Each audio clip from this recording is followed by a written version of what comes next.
our programs, you can have a team of maybe 30 people and only one basketball ball. So it's very different for us. For us, it's more of trying to help these young kids just to, get out of the street life and, trying to just get them busy, trying to teach them life lessons. So for us, it's more of that. And so in high schools, a bit of it. But in our system, our culture, they are looking more over academics.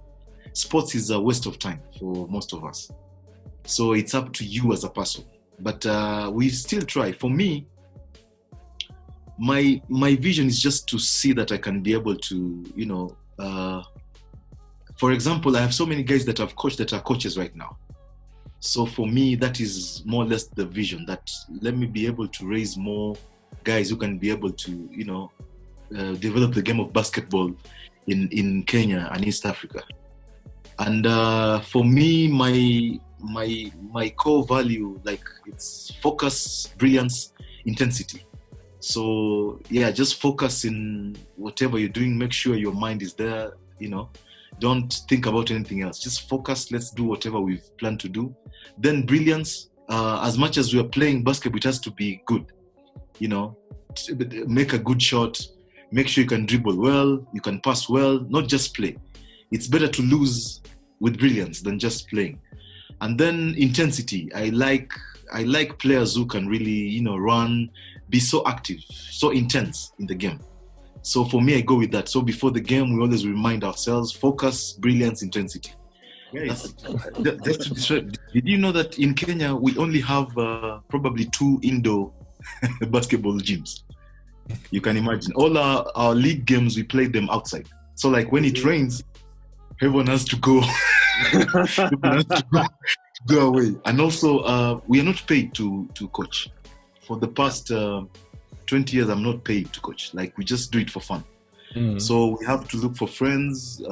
Sometimes maybe I have some American friends who tell me, hey, we are sending you some old jerseys and shorts. So it's not so easy. Some people ask me, why don't you just look for a good job? Why do you play with kids? And it's not really, but for me, it's about the fulfillment. I just heard what Joseph is saying about having coaches. For us, we don't even have that. We don't have assistant coaches. We don't have that. For us, it's just about, do you want to do this or not? It's up to you. So I think I'm encouraged. For me, I'm still in the phase where I need maybe several balls, maybe have an indoor gym.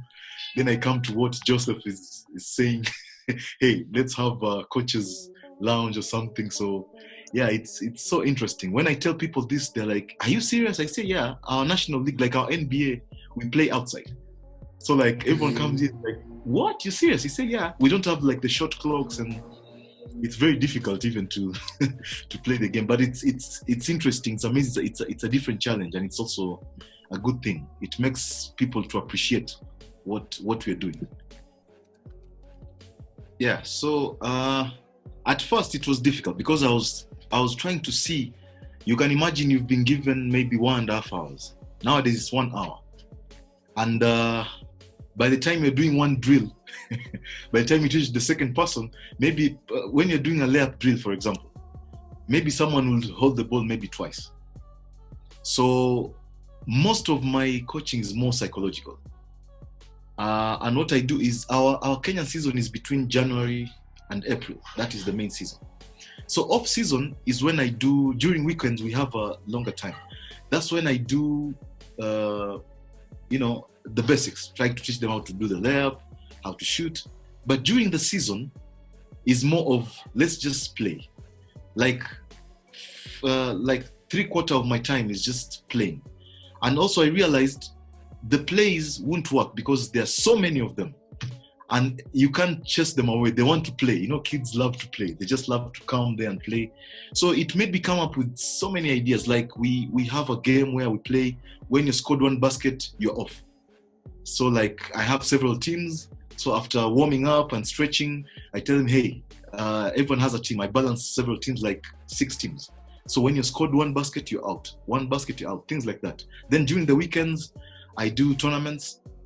And then, but most of the time is from my own pocket. Like I get them 2 other balls, so that you can have people in the middle, those who are learners, the others, the other side. And you can imagine also to get concrete courts are very few.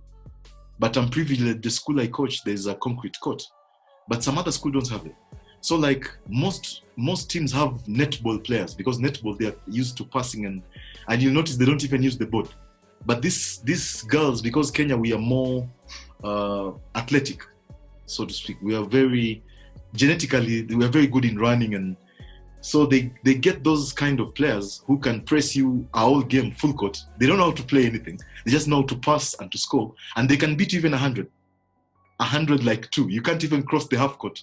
So everyone has come up with his own way of trying to survive. But for me, most of it is psychological. It's more of trying to just make them feel that they're champions, make them feel that, hey, we can do it.